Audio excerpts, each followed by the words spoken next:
Well, this morning we're going to continue our study of the life of Joseph. I'm on page 110 in our books. And we're going to be talking about Genesis chapter 39, verse 1 through 12. And I'd like to go ahead and read the verses first. So if you will go ahead and turn over to page 112, and I'll start in verse 1. And we'll just read through these real fast. Now Joseph had been taken to Egypt. An Egyptian by the name of Potiphar, an officer of Pharaoh and a captain of the guards, bought him from the Ishmaelites who had brought him there. The Lord was with Joseph, and he became a successful man, serving in the house of his Egyptian master. When his master saw that the Lord was with him, and the Lord made everything he did successful, Joseph found favor with his master and became his personal attendant. Potiphar also put him in charge of his household and placed all that he owned underneath his authority. From the time that he put him in charge of his household and of all that he owned, the Lord blessed the Egyptian's house because of Joseph. The Lord's blessing was on all that he owned, and in the house and in his fields. He left all that he owned under Joseph's authority. He did not concern himself with anything except for the food he ate. Now Joseph was well built and handsome, and after some time his master's wife looked longingly at Joseph and enticed him to sleep with her. All right, verse 8 is on page 114, 8 through 10. It says, "But Joseph refused. 'Look,' he said to his master's wife, with me here my master does not concern himself with anything in his house, and he has put all that he owns under my authority. No one in this house is greater than I am. He has withheld nothing from me except for you, because you are his wife. So how could I do this immense evil? How could I sin against God?' And although she spoke to Joseph day after day, he refused to go to bed with her." And on page 116 is verse 11 and 12. It says, "Now one day he went into the house to do his work, and none of the servants were there. Potiphar's wife grabbed him by his garment and said, 'Sleep with me.' But leaving his garment in her hand, he escaped and ran outside." Looks like Joseph has a hard time holding on to his coat, huh? Seems to keep getting him in trouble. No, I'm just kidding. So we have a question on page 110. You got this bakery full of donuts and other special types of pastries there. It says, "What food or treat do you have a hard time resisting?" Anybody got a special food that if it's ever presented, I got to have it? Chocolate. Okay. Chocolate. The ladies are all, yes, chocolate. Oh, yeah, chocolate. Steak. Okay, Matt says steak. Put a steak in front of Matt, it's not going to be there for much longer. Anybody else? Hot dog. Oh, I'm right there with you. Oh, man. Put a little sauerkraut on that hot dog. I'm a little horseradish mustard. Oh, yeah. Good to go. Man, oh, man. All right. A lot of times, it's not just food that tempts us, though, is it? Satan is smart. He's not all-powerful like God, but he is powerful. He's not all-knowing like God, but he is smart. Not only is he smart, he's got a whole bunch of little spies all around watching everything we do that can tell him what we need or want or desire. And Satan has the ability to bless those here on earth because he is the ruler of this earth. He has the ability to bless people here on earth or to cause trouble here on earth. Let's look at the story of Job, right? Satan goes up to God and says, I hear your people are doing good. What about this guy Job? God's like, hey, check this guy Job out. You know what? He's doing really good. And Satan's like, oh yeah, that's just because you're blessing him, right? What happens if something bad happens to him? God's like, all right, I think Job's a good man. Let's give it a shot. See what happens, right? And in the story of Job, we see where Satan has the power on earth to cause both calamity and blessing. Well, where do you see the blessing in the story of Job? Well, let's look at Job's friends, right? Job's friends were good. They had no problem. They even came over, took a week off from work just to sit around with Job. And at the end of the week, they decided to, just curse God and die. Right? They had everything they needed. They figured, all right, if he's all, having all these problems, he just needs to curse God and die.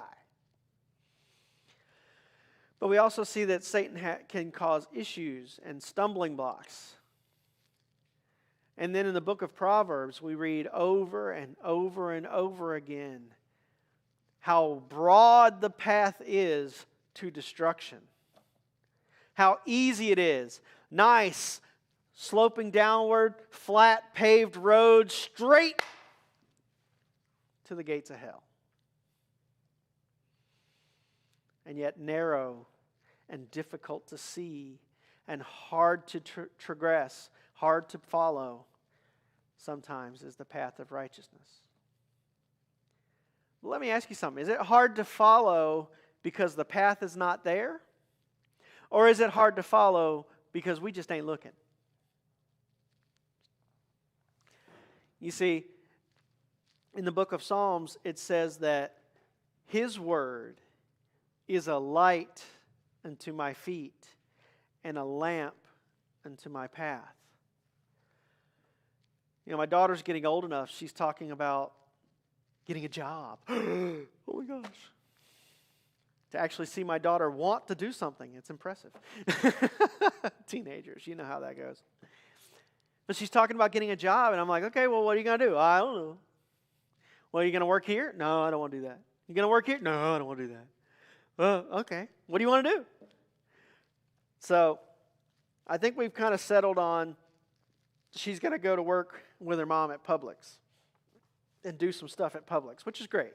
They can ride together, do whatever. It's all good. It's not far from her house, et cetera, et cetera. But now she's come up with this grand plan. I don't want to go to college, Dad. I want to take a year off. And I'm going to travel all 50 states and stay a week in every state. Okay. Who's paying for that? Oh, well, I'm going to get a job. Which one? Oh, I don't know. Okay. So we're back to that one. So now she's looking into jobs that you can travel with, like photography or writing, writing articles, or even doing nails. She got her nails done this weekend. That was her birthday gift from her mom. It's like, hey, you got to check Miss Norma out, right? Miss Norma's always got the awesome nails going. But she was watching how she was paying attention too. We're sitting here at breakfast this morning, and Laura Ann's telling me all the steps they were doing to do the nails, and I'm like, man, you really paid attention. She's really interested. She liked it. Plus, it gives her a chance to be artistic and all this other stuff. But anyway, so she's talking about setting up a mobile nail shop. I'm like, okay, all right, we'll see how that works out. That's going to take like $30,000 just to set the thing up, but whatever. And get a license in every state. Let's just work out of the back of a van. It doesn't work that way, Laura Ann. Sorry. But the whole point of that is Laura Ann is being turned and twisted in all these different ways of, I don't know this, I don't know that, maybe I'll do this. We all went through that when we were young. We didn't know exactly. Maybe some of us did. Maybe some of us were 100%. I know who I am, what I'm going to do, what I'm going to be, no problem, right? I wasn't like that. It took me, I don't know, a good 20 years to finally figure out, okay, I think I'm going to do this. But a lot of times we are easily distracted by the simplest things. Are we not? You know, it used to be you turn on the bloob tube, the TV, and you could sit there for hours and drool coming out the side of your mouth, right? TV.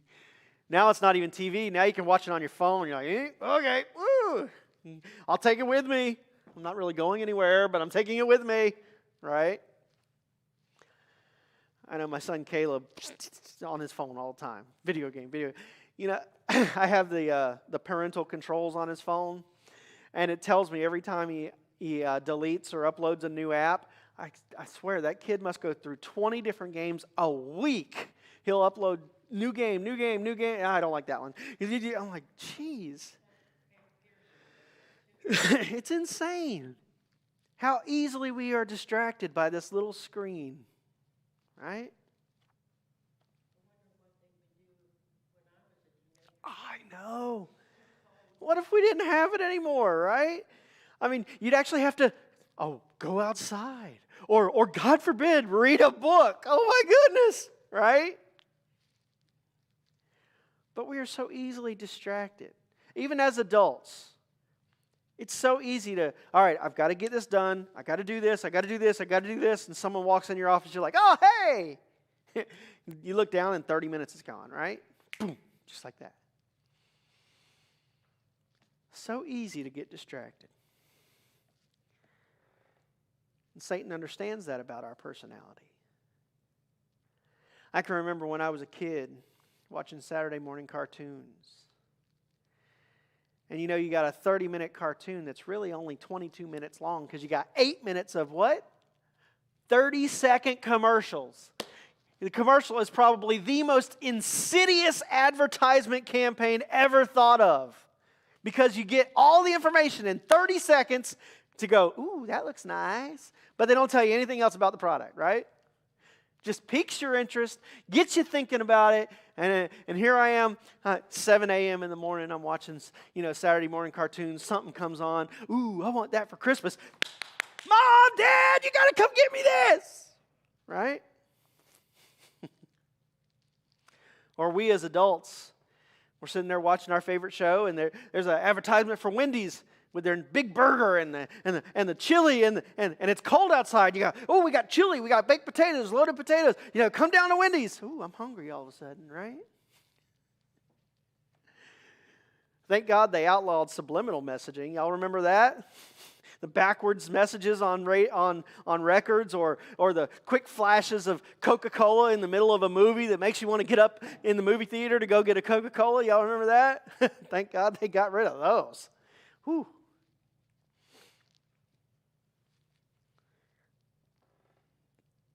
Where does your mind go when you crack open the Bible?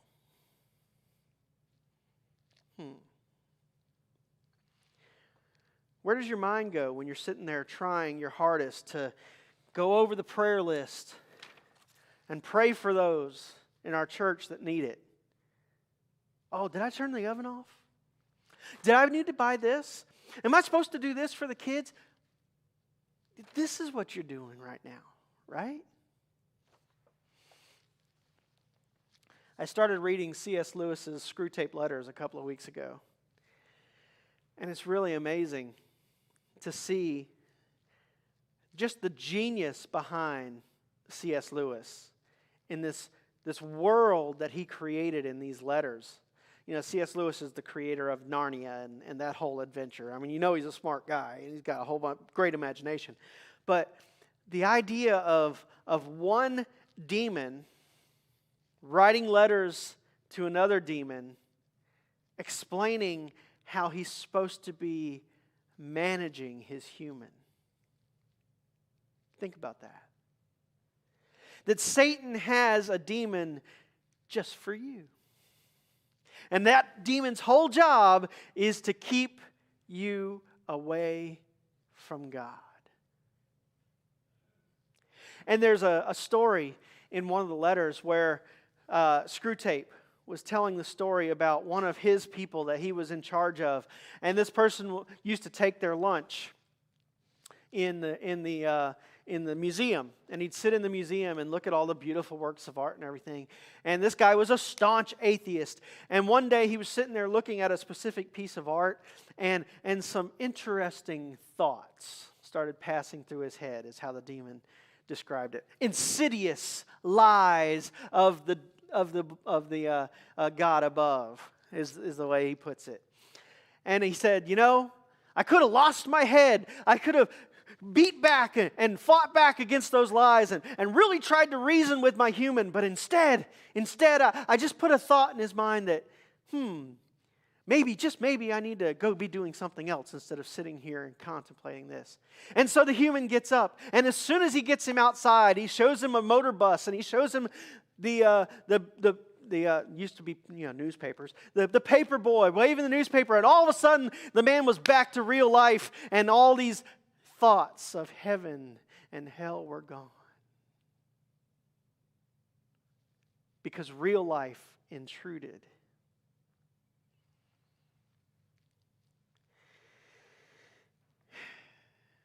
You see, remembering what's at stake helps us to overcome temptation. When we're sitting in our prayer closet and we're praying for those who need us to pray for them, remembering that our prayers have the ability to touch the God of the universe and to positively affect someone else's life can help keep us focused on praying, can't it? Or when we're out and about and say we're at the gas station and we're pumping gas. I know I use this a lot. And the person across the gas pump happens to say hello to you. I was getting my tires changed out yesterday. And the guy actually had me sit in the car while he jacked it up and took the tires out. I'm like, wow, this is different. I've never actually had someone do it while I'm sitting in the car, right? And I started laughing, and the guy's like, what are you laughing at? I said, well, this is a different type of uplift. Normally, I'm lifting people up another way. And he's like, oh, really? Yeah, what do you do? And I'm like, well, I'm a Sunday school teacher. He goes, oh okay. But see, it was an opportunity to talk to him for a second about something different, something important. Remembering that his eternal soul may be the price of this conversation.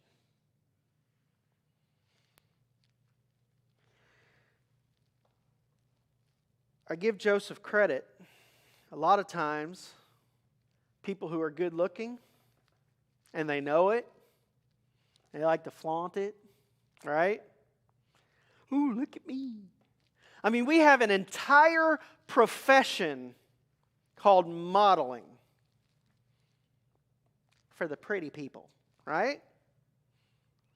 Well, nowadays we're getting a little more politically correct, like Lane Bryant and all those other, they're getting different styles of models now. But, I mean, you go to France and you look at the runway, it's all going to be the same girl, or it looks like the same girl walking up and down that runway every time. Hey, she changed clothes pretty fast. No, that's a different girl. Really? Whatever. Right?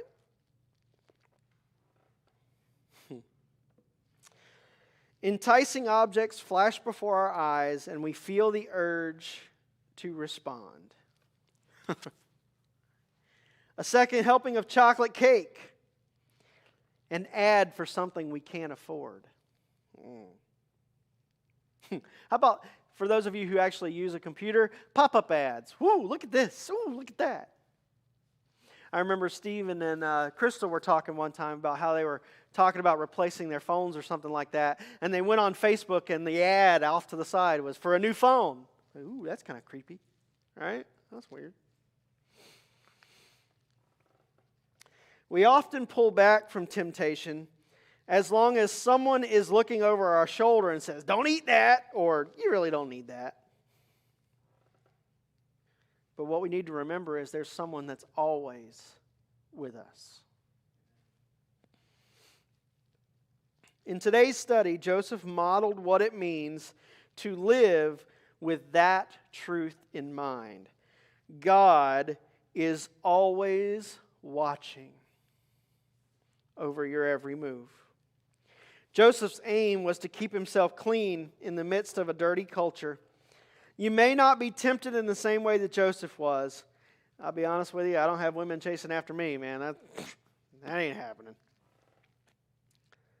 However, we all are tempted in some way.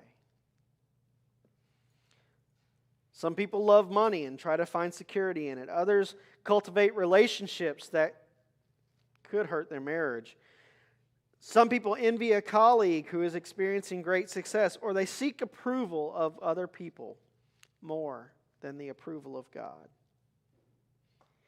Joseph's approach to temptation can help us all. In our first set of verses 1 through 7, it talks about being blessed, to be favored with resources or granted fortune, because God, the Lord, takes the initiative to make that person successful, because that person is keeping with God's plan. Think back to the Israelites.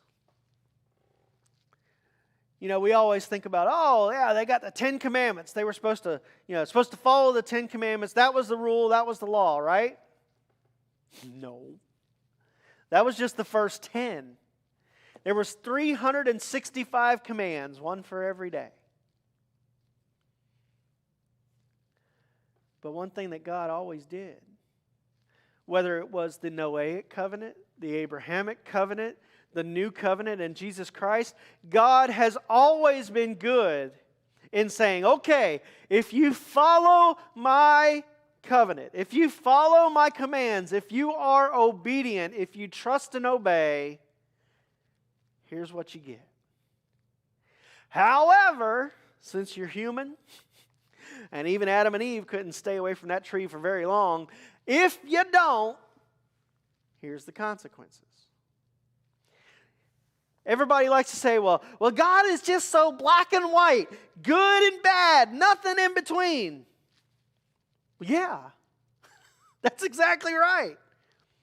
You see, God makes His plan simple because if God made it complicated, who would follow it? Right? He makes it simple because He understands that we are simple creations. How does He understand that? Well, He's the one that created us. He knows how our brain works. Oh, but then you get those really smart people. Well, that's just too easy. I've never understood that statement. Too easy. Well, duh.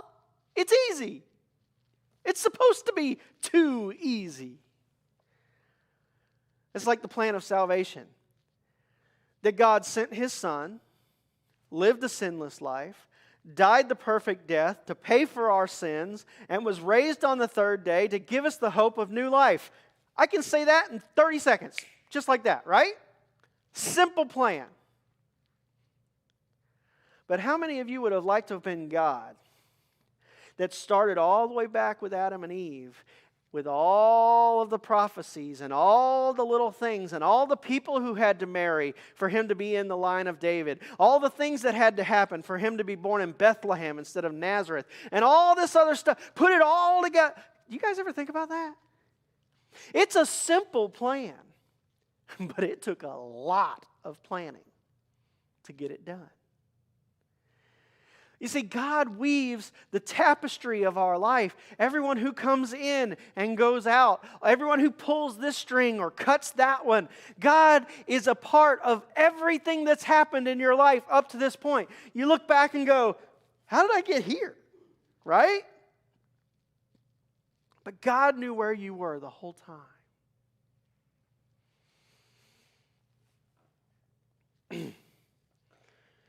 So Joseph gets hauled off to Egypt. Now, Egypt does not believe in the God of the Hebrews. Does not believe in the almighty God of Abraham, Isaac, and Jacob. You know, there's no God that lives here. You got all the Egyptian gods, right? Wrong. God's everywhere. He gets hauled off to Egypt. He's disowned, sold into slavery. Rather than be seething with anger and seeking revenge, however, Joseph chooses to bloom where God has planted him, and he trusts God to see it through. How many of us have been in some horrible situations, some really bad things that have happened in your life, and somebody just comes along and goes, well, that's where God meant for you to be. What? Wait, God meant for this to happen? How can you say that? I mean, all this crazy, ugly, ridiculous stuff is happening. I mean, he's just squeezing the life out of me.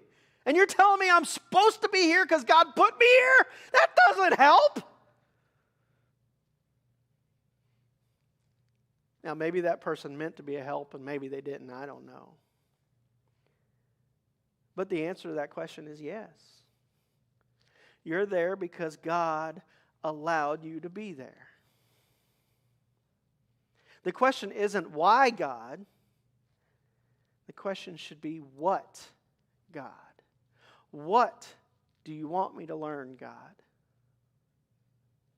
What is it about this situation that's going to change me and make me more like Jesus? You see, in the prophets, it says that as iron sharpens iron, so one man can sharpen another.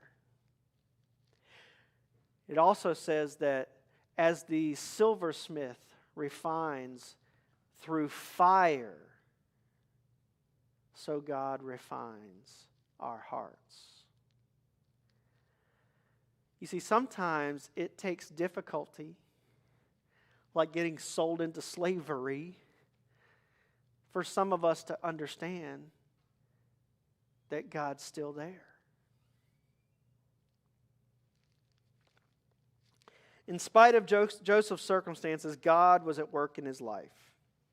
The young man could not take credit for the continual success he experienced. Several times in this passage, the writer makes it clear that God was with Joseph. Now, here's what I find interesting. We are in a country that does not recognize the God of the Hebrews, right?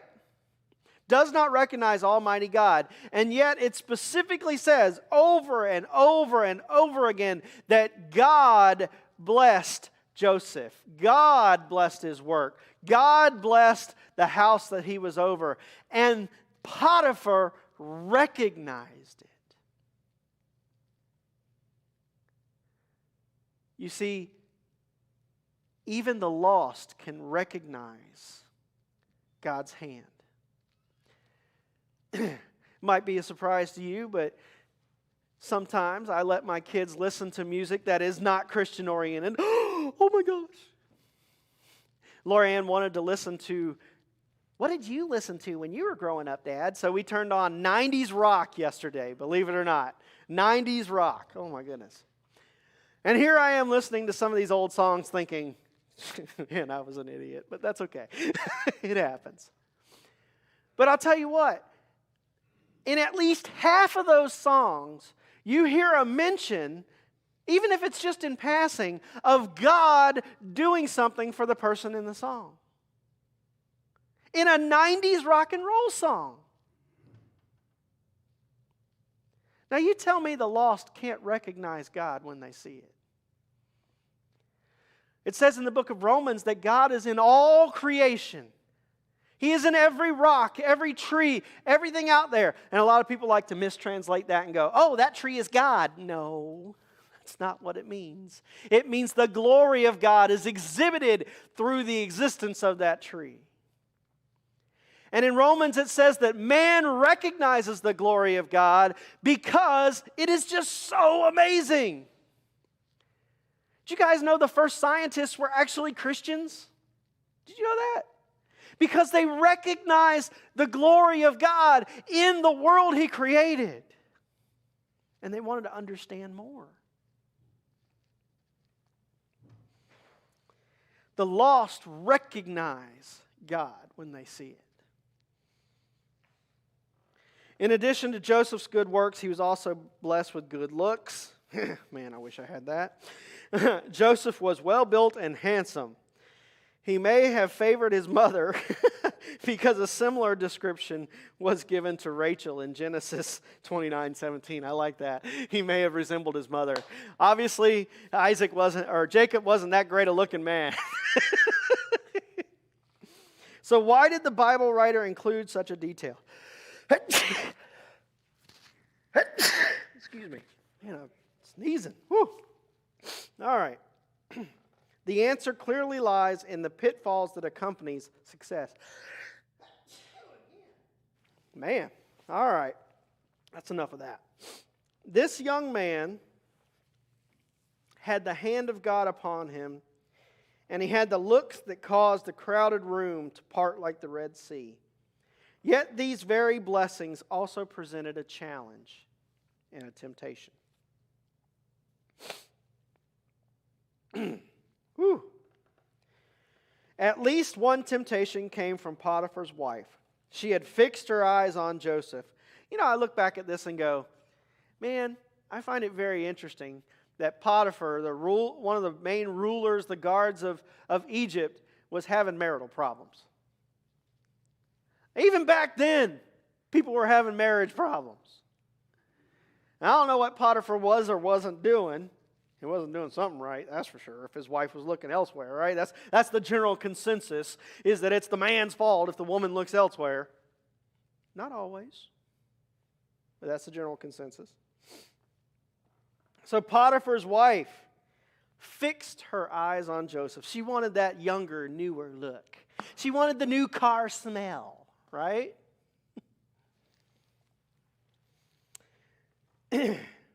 And she was used to getting whatever she wanted.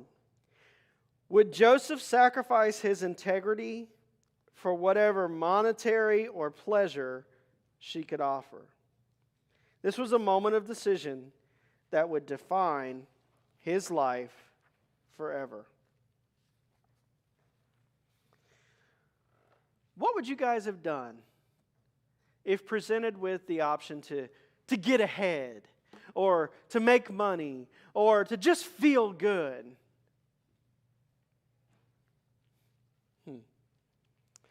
How can we stand guard against temptation when things are not going well?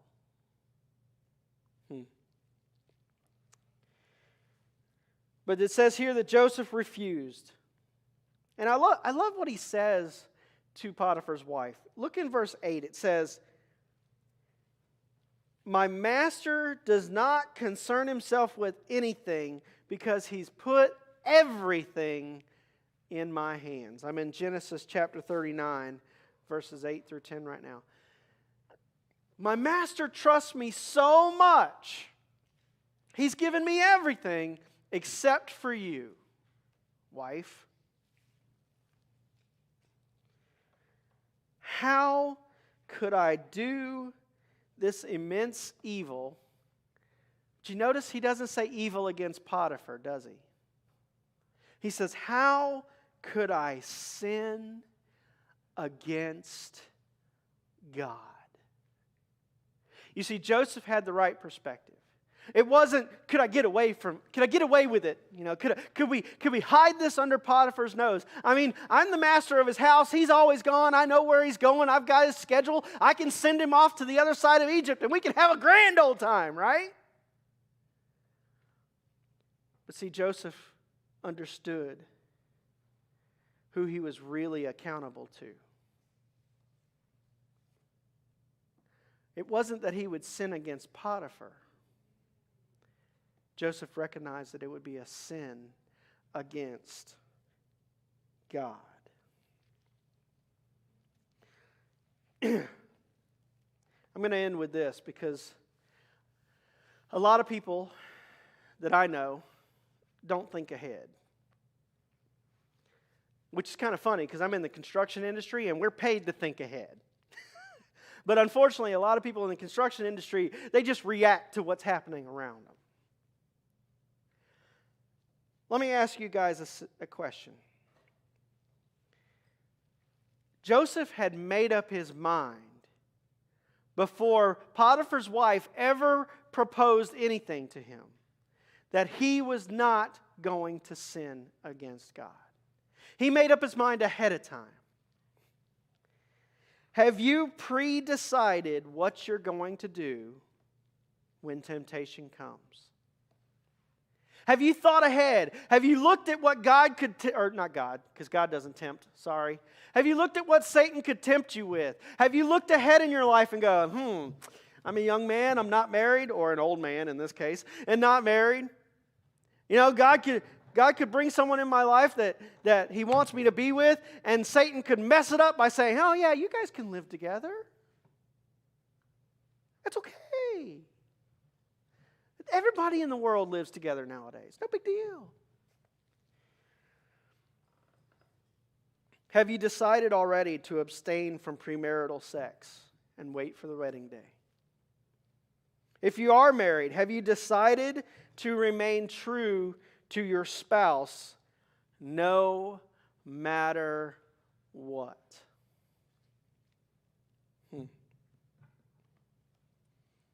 Even if a new and shiny object comes along and it's easy and attractive. In your ambition to succeed, have you decided to always be honest and to treat others kindly? When you find yourselves in great seasons of trial and temptation, when God has you in that crucible of fire, when He's refining you and teaching you, have you already made the decision to ask God, not why, God, but what? What would you have me learn? What would you have me do? What would bring glory and honor to you in the middle of this?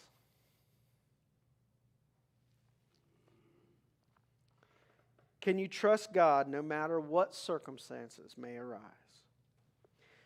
Martin Luther said this, you cannot keep birds from flying in the air overhead, but you can prevent them from building a nest in your hair. You can't keep birds from flying overhead. You can't even stop them from pooping on you if they want to, right? But you can stop them from making a home. We cannot stop the temptation of this age, but we can keep it out of our hearts. In this computer age, there's an old saying that says, garbage in, garbage out.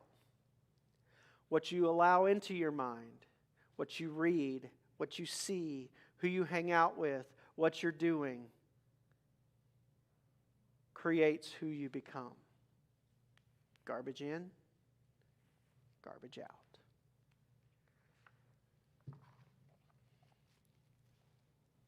What temptations have you decided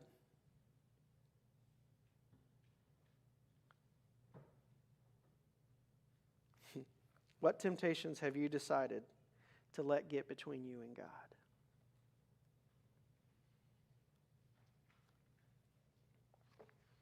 Father, I thank you for this day. I thank you for the opportunity to come and learn about your word. Lord, I thank you that you are big enough. I thank you that you are not offended by who we are because, God, you sacrificed your Son for us just the way we are. And God, I thank you that you are big enough to accept our disbelief. You're big enough to accept our sin. Lord, you're big enough to take it all and to pay for it on the cross. And because of God, because of that amazing and incredible act of love, you created a relationship with us. And God, I thank you and I love you for that. I thank you for your blessings. I thank you for all that you've done for us, Lord. And most of all, I thank you for your Son, Jesus, who died for us on the cross. And God, may I not sin against you just so I can feel better. In Jesus' name, amen.